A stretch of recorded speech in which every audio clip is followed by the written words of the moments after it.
pengerusi surau, juga kepada tuan-tuan imam, kepada tuan-tuan guru, para asatizah, ahli jawatan kuasa surau, muslimin dan muslimat yang dirahmati Allah Subhanahu wa taala. Syukur kita kepada Allah Subhanahu wa taala yang mana diberikan ruang dan peluang untuk kita bersama-sama pada malam ini seusai menunaikan solat maghrib berjemaah. Oh, ni ada juga. Oh my. Allah SWT. Yang mana Allah Ta'ala masih lagi memberikan kita ruang dan peluang untuk bersama-sama pada malam ini. Dalam satu syair Arab, tuan-tuan. Syair Arab ni daripada, siapa yang pernah dengar, daripada Syekh Mansur. Tuan-tuan, antara kata apa? Sa'uqbilu ya khaliqi min jadid, kama anta minni ilahi turid,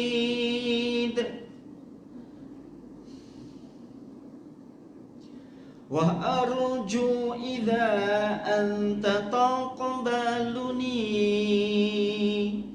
jinanal khuludi wa minkal mazid, jinanal khuludi wa minkal mazid.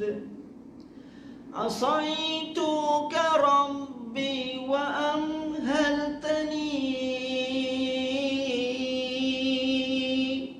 wa tasturuni raghmi anni anid, liannaka rabbi ghafurun wadud, rahimun bikullil wara wal abid, rahimun bikullil wara wal ba'id. Ataituka ya khaliqi bakiya wa dam'ul asa kulla hinin yazid, faqad qulta fil ayi la taqnatu, wa in ta'fu anni fadha yawmu 'id, wa in ta'fu anni fadha yawmu 'id. Ni syair dia daripada Syekh Mansur. Tentang kalau dengar suara dia lagi lah. So saya tak suara apa pun. Maksud dia apa, tuan-tuan? Sa'uqbilu ya khaliqi min jadid, aku datang ya Allah dengan dosa sekali lagi, duhai penciptaku. Min jadid itu dikata apa, tuan-tuan? Sebagaimana yang engkau inginkan, duhai sembahanku. Kama anta minni ilahi turid, wa arju idha anta taqbaluni, aku berharap engkau mahulah menerima permintaan maafku ini ya Allah. Wa arju idza anta taqbaluni jinanal khuludi wa minkal mazid, balasan syurga yang kekal dan tambahan nikmat daripadamu ya Allah. Aku telah bermaksiat, asaituka rabbi wa amhaltani, aku telah bermaksiat kepadamu wahai Rabb, namun engkau berlaku lembut kepada aku ya Allah. Wa tasturuni raghmi anni anid, dan engkau tutup aibku ya Allah, padahal aku hamba-Mu yang durhaka. Allahu Akbar, tuan-tuan. Kemudian kata apa lagi, tuan-tuan? Sungguh Engkau lagi Maha Pengampun, lagi Maha menyintai, duhai Rabbku, Maha penyayang kepada seluruh makhluk dan hamba-Nya. Aku datang menemui Rabb, wahai Rabbku, dengan air mata ini. Ataituka ya khaliqi bakiya. Kata apa lagi? Wa dam'ul asa kulla hinin yazid. Dan air mata penyesalan ini setiap saat senantiasa bertambah. Faqad qulta fil ayi la taqnatu. Sungguh Engkau berfirman seraya menyeru, janganlah kalian berputus asa. Jangan putus asa. Wa in ta'fu anni fadha yawmu 'id. Jika Engkau memaafkan diriku ya Allah, maka itulah kemenangan bagiku. Itulah dia kemuncak, tuan-tuan. Kemuncak kejayaan kita bila mana Allah Ta'ala memaafkan kita pada hari kiamat, tuan-tuan. Allahumma salli ala. Jadi tuan-tuan, itu sedikit sebanyaklah berkaitan dengan syair.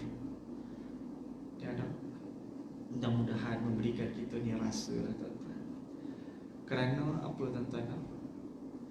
Kerana bila mana kita lihat dalam satu hadis baginda sallallahu alaihi wasallam daripada Amasi dan lainnya, daripada Atiyah, daripada Abu Sa'id, daripada Nabi Muhammad sallallahu alaihi wasallam kata, yakhruju 'unuqun minan nari yatakallamu yaqul wukiltul yawma bithalatha bikulli jabbarin 'anid wa man ja'ala ma'allahi ilahan akhar wa biman qatala nafsan bighairi nafsin fatantawi 'alaihim fataqdhifuhum fi ghamarati jahannam. Pada hari kiamat keluarlah leher daripada neraka seraya dikata apa? Aku diperintahkan untuk mengambil 3 golongan. Pertama, apa dia? Yakni orang-orang yang sombong dan durjana. Jangan kita sombong, tuan-tuan. Sikit pun jangan simpan sifat sombong dalam diri. Habis gitu, tuan-tuan. Kemudian kata apa lagi?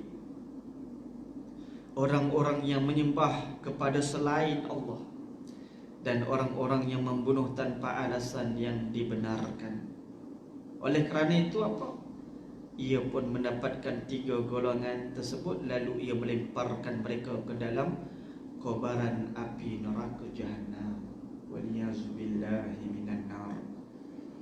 Tuan-tuan, neraka Jahannam ni dia tarik gitu, tuan-tuan. Allahu Akbar, tuan-tuan. Tak terdaya nak cerita pasal neraka Jahannam, takut dia, tuan-tuan. Dah, kita ni belum lagi diampunkan dosa pun setiap hari bertambah dosa. Nah, kita bawa dosa-dosa yang baru. Waliyazubillah. Masuklah saya juga, tuan-tuan. Saya tidak terkecuali lah daripada melakukan dosa. Pun begitu kita mengharapkan keampunan kepada Allah Subhanahu wa ta'ala. Mudah-mudahan Allah Ta'ala mengampunkan dosa-dosa kita, insyaAllah. Bukan insyaAllah, tuan-tuan, amin. Amin ya Rabbal Alamin. Baik, kita masuk pada hadis. Kita masuk pada hadis yang ke-239.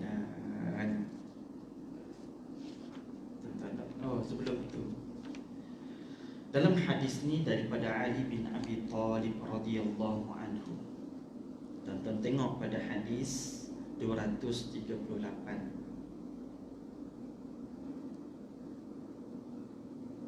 Ada tak? Hadis yang ke-238.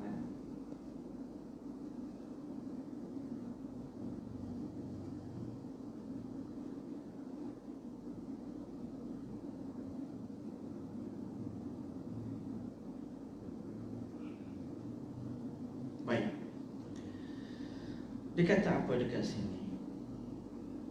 An Aliyin qala kana li min Rasulillah sallallahu alaihi wasallam madkhalan fakuntu idza ataituhu wa huwa yusalli tanahnaha li rawahu an-Nasa'i wa Ibn Majah. Hadis ni daripada Ali bin Abi Thalib radhiyallahu anhu. Ali bin Abi Thalib, sedikit berkaitan dengan Ali bin Abi Thalib radhiyallahu anhu. Kalau kita tengok dia antara sahabat baginda sallallahu alaihi wasallam. Betul? Sahabat baginda sallallahu alaihi wasallam yang mana kemudiannya kalau kita tengok antaranya yang kita boleh ambil ibrah daripada Ali bin Abi Thalib radhiyallahu anhu adalah berkaitan dengan dia sendiri tentang satu hari itu kalau kita tengok kata apa Ali bin Abi Thalib dia pernah membersihkan Baitul Mal, kata sahabat. Dia membersihkan Baitul Mal. Kemudian dah habis dia bersih, kemudian dia solat di dalam Baitul Mal. Dengan harapan apa? Dengan harapan supaya menjadi persaksian bahawa dia tidak pernah mengambil harta orang Muslim. Itu kalau kita tengok Ali bin Abi Thalib radhiyallahu anhu. Dia keturunan daripada Abdul Manaf bin Abdul Muttalib bin Hashim bin Abdul Manaf Amirul Mu'minin, Abu Hasan Al-Qurashi Al-Hashimi. Ibu dia siapa? Fatimah binti Asad bin Hashim bin Abdul Manaf Al-Hashimiyah, puteri kepada Abu Talib, pamannya Abu Talib lah. Kemudian Ali bin Abi Talib banyak meriwayatkan hadis daripada baginda sallallahu alaihi wasallam dan belajar membaca Al-Quran di hadapan baginda sallallahu alaihi wasallam. Antara orang yang ambil manfaat daripada Ali bin Abi Talib radhiyallahu anhu, yakni manfaat ilmu daripada Ali bin Abi Talib ialah Abu Abdurrahman As-Sulami, Abu Aswad Al-Tu'ali dan Abdurrahman bin Abu Layla. Kata antara sahabat-sahabat dia lah. Ada antaranya kalau kita tengok puncaknya, yakni Masruq, dia kata apa? Puncaknya ilmu para sahabat baginda sallallahu alaihi wasallam berada pada Umar, Ali dan juga Abu Abdullah. Kata Muhammad bin Mansur At-Tusi, dia kata apa? Aku mendengar Ahmad bin Hanbal, dia kata apa? Semua keutamaan para sahabat baginda sallallahu alaihi wasallam yang pernah ada tidak seperti keutamaan yang dimiliki oleh Ali bin Abi Thalib. Tuan-tuan. Itu kalau kita tengoklah Ali bin Abi Thalib radhiyallahu anhu. Tuan-tuan. Dia antara kalau kita tengok pernah dikata oleh para sahabat dia lah, kata Umar bin Abdul Aziz, dia kata apa? Orang yang paling zuhud. Kalau dia kata lah, kata apa nama? Kata Umar bin Abdul Aziz kan. Dia kata apa? Orang yang paling zuhud kat dunia ni Ali bin Abi Thalib radhiyallahu anhu. Itu dia tuan-tuan. Allahumma salli ala Muhammad. Baik. Kita tinggalkan juga nama berkaitan dengan Ali bin Abi Thalib radhiyallahu anhu. Kita tengok kepada apa yang kita boleh ambil daripada hadis ni. Apa dia? Dia kata apa? Daripada Ali bin Abi Thalib radhiyallahu anhu qala kana li, adalah aku ni, dia kata apa? Min Rasulillah sallallahu alaihi wasallam madkhalani, baginda sallallahu alaihi wasallam, yakni aku sendiri diberikan dua waktu untuk bertemu, yakni masuk ke dalam rumah baginda sallallahu alaihi wasallam. Maka kata apa? Maka apabila aku datang kepadanya ketika mana baginda sedang solat, maka baginda akan berdahem kepadanya. Ada yakni berdahem, dan berdahem kepada Ali bin Abi Thalib radhiyallahu anhu. Maka dekat situlah ulama berbincang panjang berkaitan dengan berdahem ni, tuan-tuan. Kan? Ustaz, berdahem batas solat tak? Tuan-tuan, berdahem batas solat tak? Tuan-tuan.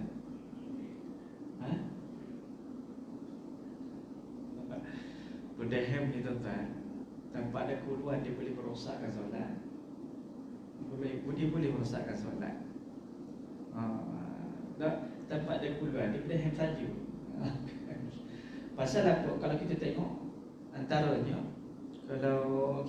antaranya, berkaitan dengan berdahem ni, adakah berdahem itu hasil daripada dua huruf bunyi dia tu kan? Itu pasal sebahagian menyatakan tak, berdahem itu bukan satu ucapan. Sebahagian kata berdahem itu satu ucapan. Bila mana ucapan dia boleh membatalkan solat. Itu kalau kita tengok. Tuan-tuan. Jadinya kalau kita tak dalam kitab ni, dia kata apa? Berdahem pada waktu solat tu boleh, tidak membatalkan solat. Dia memang tak membatalkan solat, namun seandainya tidak ada keperluan, dia boleh merosakkan solat tu sendiri. Tuan-tuan bayangkan berdahem tu boleh, dia buat bahasa isyarat dalam berdahem pula. Kata kat kau sebelah sudah. Ya kau sebelah main balas-balas pula kan, berdahem kan. Dia cakap kat situ, ingat lepas solat ni kita akan ngetik. Aku ingat, aku tahu. Tuan-tuan, boleh tak dia rosakkan solat? Boleh tak? Boleh tuan-tuan. Dia tidak membatalkan solat, tapi dia boleh merosakkan solat. Baik tuan-tuan. Baik, kita tengok pada hadis. Dia kata begini. Pertamanya adalah berkaitan dengan hadis ni. Hadis ni adalah hasan. Sebahagiannya dia kata apa, hadis ini adalah hadis yang dhaif, lemah. Baik. Pasal apa? Berkaitannya ada dua pertemuan ataupun dua yang mana matan yang berlainan kan. Satu kata apa, baginda yakni memberitahu, yakni di dalam solat tu baginda bertasbih. Dia kata bertasbih, subhanallah. Subhanallah batalkan solat tak? Benar? Geramnya aku, senyap dia. Tasbih kan? Tasbih kan kata kalau kita tak dalam solat, sesungguhnya solat itu terdiri daripada tasbih, tahmid, takbir, qiraatul Quran. Sebab kita kalau tengok, kita nak tegur orang imam yang, kalau kita imam yang sedang lupa ni tuan-tuan, kita boleh bertasbih subhanallah. Lain kata tak boleh tuan-tuan. Imam tak betul juga, dia pun tegur, imam salah, imam beda tuan-tuan. Tak boleh lah gitu. Maknanya dia tak boleh jadi. Tuan-tuan tak? Maknanya kalau kita tengok teguran itu, dia kata subhanallah, ada yang kata berdahem. Maka kat situlah tuan-tuan timbul persepsi. Bukan persepsi, timbullah pendapat. Namun yang paling kuat itu adalah berdahem. Masa berdahem tu kata, kalau kita tengok yang kata subhanallah itu kata apa? Dia itu adalah dhaif, lemah. Yang yang kata berdahem itu hasan. Darjahnya adalah hasan. Maka kalau itu. Namun dekat situ tuan-tuan, kalau kita tengok kat sini banyak yang kita boleh ambil ibrah daripada hadis ni. Apa dia? Antaranya kita tengok bagaimana hubungan di antara baginda sallallahu alaihi wasallam dengan Ali bin Abi Thalib. Dia sebagai menantu, dia sebagai suami kepada putrinya Fatimah, kan? Fatimah radhiyallahu anha, juga sahabat yang paling istimewa kepada baginda sallallahu alaihi wasallam, paling dekat dengan baginda sallallahu alaihi wasallam.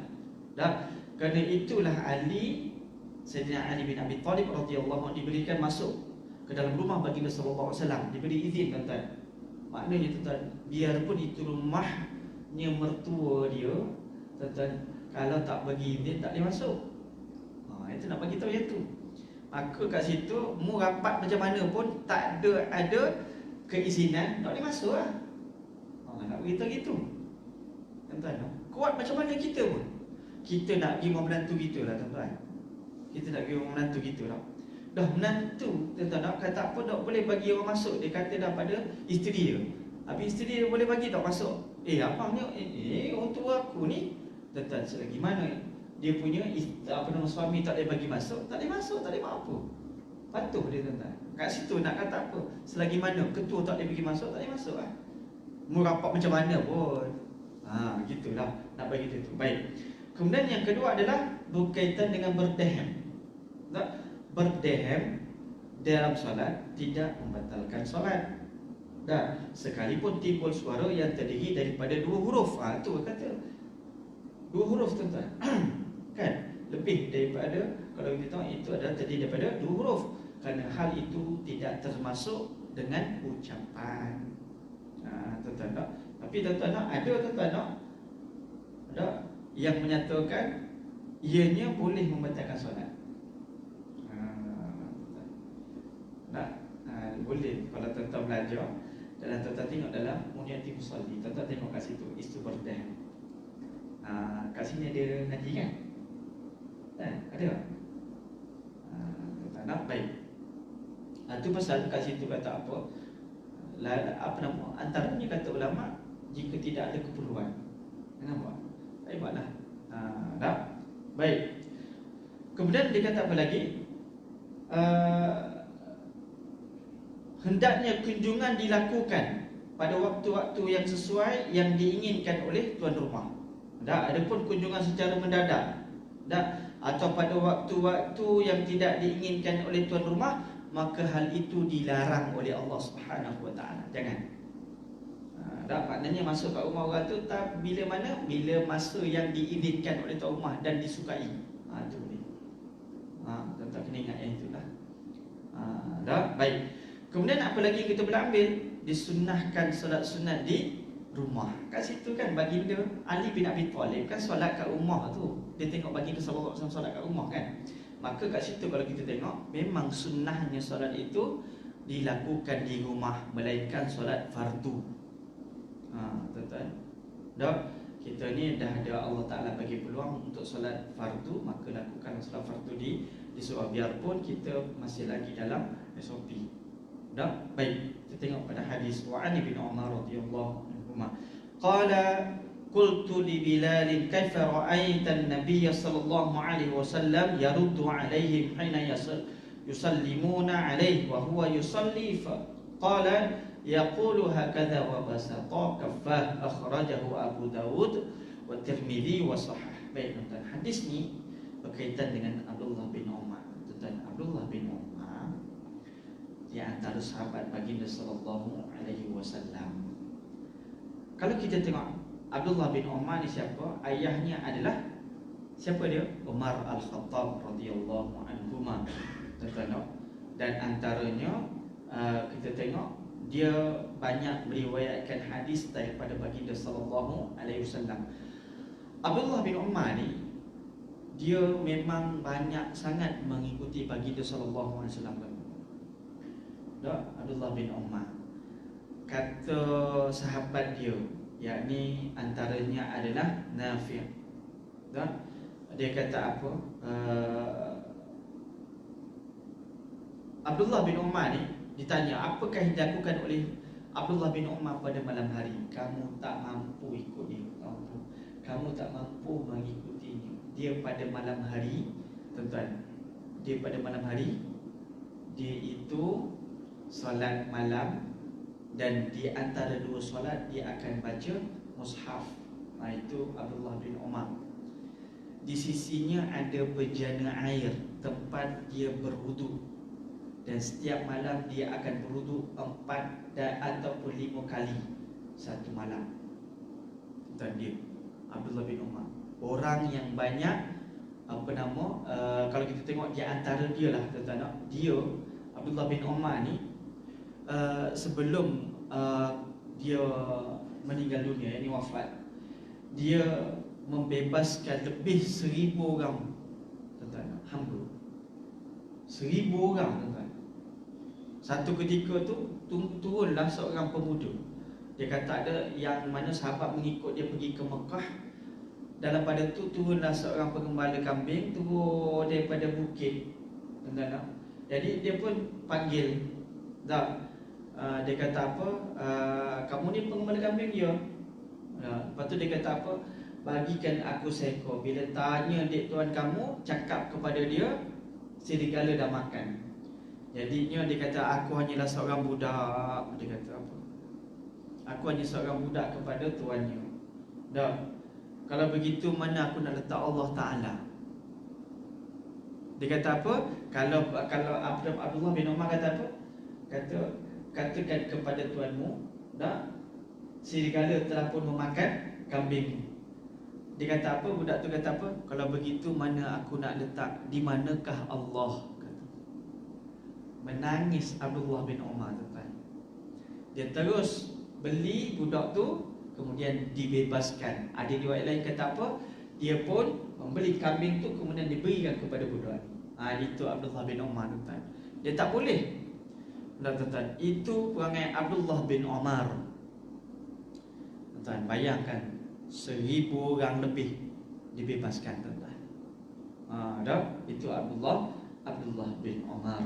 Dan kata Ibnul Musayyib, dia kata apa? Seandainya aku boleh menyaksikan bahawa seseorang itu termasuk ahli syurga, maka aku akan menyaksikan bahawa Ibnu Umar termasuk daripadanya. Tuan-tuan, sampai macam tu sekali tuan-tuan. Tu orang, kalau kita tengok orang yang Allah Ta'ala bagi dia tu, kita tengok muka dia tuan-tuan, kita suka je, kita happy. Tuan-tuan pernah tak jumpa kawan, jumpa tuan-tuan nak sakit hati tengok, ada tak? Ada tuan-tuan, banyak itu kan. Ada sahabat kita tengok, ya Allah, tengok tu jiwa yang tak tenang jadi tenang. Gitu. Macam saya tuan-tuan, macam saya tengok tuan-tuan ni lah, muka tenang je tuan-tuan. Tu sampai tidur tu. Tapi bukan kat sini lah, dekat tempat lain lah tuan-tuan. Sini muka macam malaikat tuan-tuan. Allah SWT. Baik.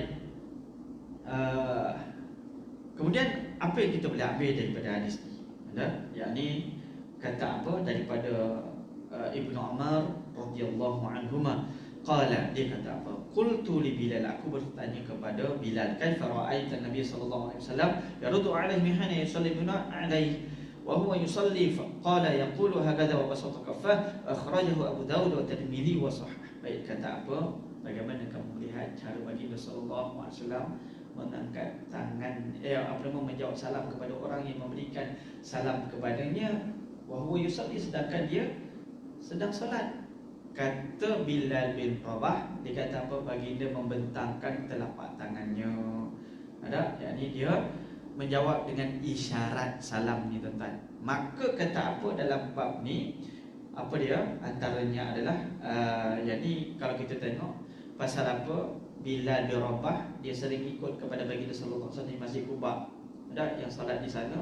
Dan kemudian penduduk kaum daripada kawasan ini berdatangan, sambil datang saya mengucap salam kepada baginda sallallahu alaihi wasallam.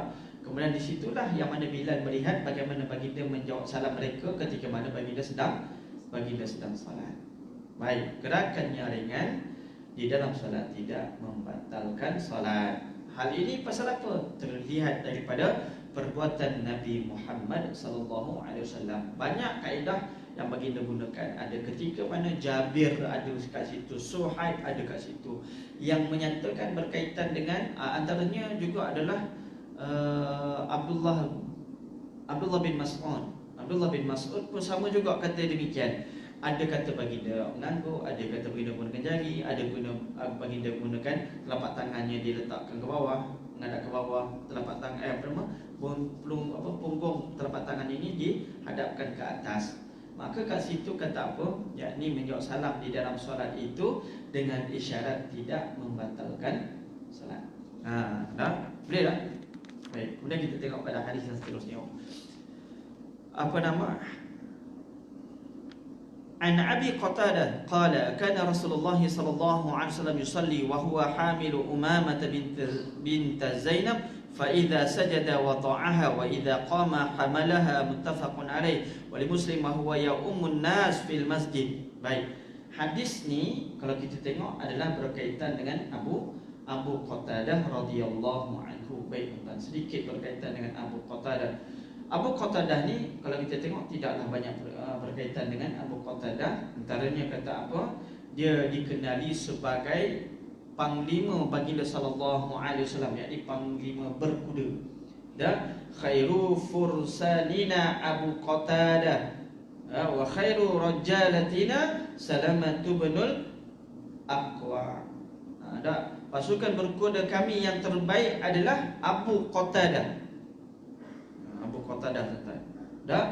Sedangkan pasukan berjalan kaki kami yang terbaik adalah Salamah bin Al-Aqwa. Tuan-tuan, kalau kita tahu Al-Aqwa, itu yang pejalan kaki terdarat, tuan-tuan. Iaitu pasukan berkuda yang hebat adalah Abu Qatadah. Tuan-tuan, berkaitan dengan Abu Qatadah ni banyak cerita lah berkaitan dengannya. Ya Allah, lagi 7 minit. Apa ya? Tuan-tuan, no? Baik tuan-tuan, tengok sini. Nak habis ni tuan-tuan, nak habis ni. Nanti kita habis sebelum azan kan. Baik. Kata apa? Daripada Abu Qatadah, tuan-tuan. Nanti ada masuk pada subuh nanti kita akan cerita pasal berkaitan dengan Abu Qatadah sedikit. Kata apa? Ia berkata pernah Rasulullah sallallahu alaihi wasallam solat. Dekat sini dikata apa? Baginda sallallahu alaihi wasallam, yakni kata apa? Baginda pernah solat sambil menggendong Umamah binti Zainab. Bila sujud maka baginda meletakkan Umamah di bawah, dan bila berdiri baginda menggendongnya lagi. Dan hadis riwayat muttafaqun alaih, sementara dari Muslim, padahal saat itu baginda sedang mengimami orang-orang di masjid. Maka dekat sini tuan-tuan, dalam bab ni banyak berkaitan dengan pendapat. Tuan-tuan, baik. Apa pendapatnya? Kata apa? Bahawa hal itu terjadi di dalam solat sunat. Dalam solat sunat diperbolehkan beberapa hal yang tidak bolehkan pada solat fardu, tuan-tuan. Pendapat. Yang kedua kata apa? Melihatkan daripada Imam Malik bahawa hal ini berlaku hanya pada saat darurah. Menurut mereka pula darurat artinya tidak ada hal lain yang dapat dijadikan solusi. Tak boleh buat apa dah, kena bawa juga. Itu pendapat. Yang ketiga, menurut Imam Malik, hadis ini sudah pun mansukh, dihapuskan. Jadi Imam Malik melarang melakukan banyak gerakan di dalam solat selain gerakan yang telah diatur dengan solat baik. Namun tanggapan itu disanggah oleh beberapa pendapat yang lain. Kata apa? Pendapat pertama tidak diterima kerana ada riwayat sahih yang membantah hal tadi. Hal yang pertama tadi. Kata apa? Ketika kami sedang menanti baginda sallallahu alaihi wasallam untuk solat zuhur atau asar, sementara Bilal mengumandangkan azan solat, tiba-tiba baginda keluar menemui kami sambil membawa Umamah di lehernya. Maka kata apa? Aku melihat Rasulullah sallallahu alaihi wasallam mengimami orang-orang sedangkan Umamah berada pada leher baginda sallallahu alaihi wasallam. Tuan-tuan, baginda, isteri-isteri baginda, anak dia kan semua ada dekat-dekat dengan baginda je semua. Bukankah dia boleh memberikan anak itu kepada saudara dia? Boleh tak? Boleh, tak ada masalah. Banyak orang kata keliling tu, tak ada masalah pun. Bukan darurah, bukan. Bukanlah ketika mana kalau kita tengok dalam hal tu, bahkan dalam solat fardu, dia kata apa? Dalam solat fardu zuhur ataupun asar. Yang kedua dia kata apa? Yang kedua, adapun hal itu dilakukan oleh Rasulullah SAW dalam kondisi darurat, maka pendapat itu disanggah. Kata apa? Kerana di sekeliling itu banyaknya saudara-saudara lah kepada Umamah. Dan yang ketiga pula, tidak benarlah berkaitan anggapan mengatakan bahawa hadis ini dihapus kerana kemungkinan penghapusan tidak boleh dijadikan landasan dalam menggugurkan hukum yang ada. Makanya maka hukum ni tidak dimasukkan. Maka dalam solat tuan-tuan tidak ada masalah tuan-tuan boleh bawa baby. Cuma pastikan baby itu mestilah dibersihkan daripada najisnya. Sedangkan Umamah pada saat itu adalah berumur pada 3 tahun. Allah Ta'ala. Boleh tak? Baik, kita tengok pada hadis yang seterusnya. Apa lagi? Hadis yang terakhir ni tuan-tuan. An Abi Hurairah qala Rasulullah sallallahu alaihi wasallam uqtulul aswadaini fi shalah al-hayyah wal aqrab akhrajahu al-arba'ah wa sahahu Ibn Hibban. Baik, hadis ni dia kata apa? Bunuhlah daripada Abu Hurairah, tuan-tuan. Abu Hurairah dah banyak cerita berkaitan dengan Abu Hurairah. Dia kata apa? Telah bersabda baginda sallallahu alaihi wasallam, bunuhlah dua, kalau kita tengok dia kata disebutkan dua hitam. Yakni dua binatang yang hitam di dalam solat. Apa dia? Iaitu ular dan kalajengking. Pasal apa? Kerana dia memiliki sengatan yang boleh membunuh. Maka dalam hal ni tuan-tuan, kalau kita tengok hadis ni adalah hadis yang sahih. Maka dalam saat ni tuan-tuan, kemungkinan kadang-kadang nak bunuh dia tu tuan-tuan, kita tak perlu keluar solat. Dalam hadis kata apa? Tak perlu kamu keluar solat. Nampak je kamu bunuh. Nak sampai dia mati.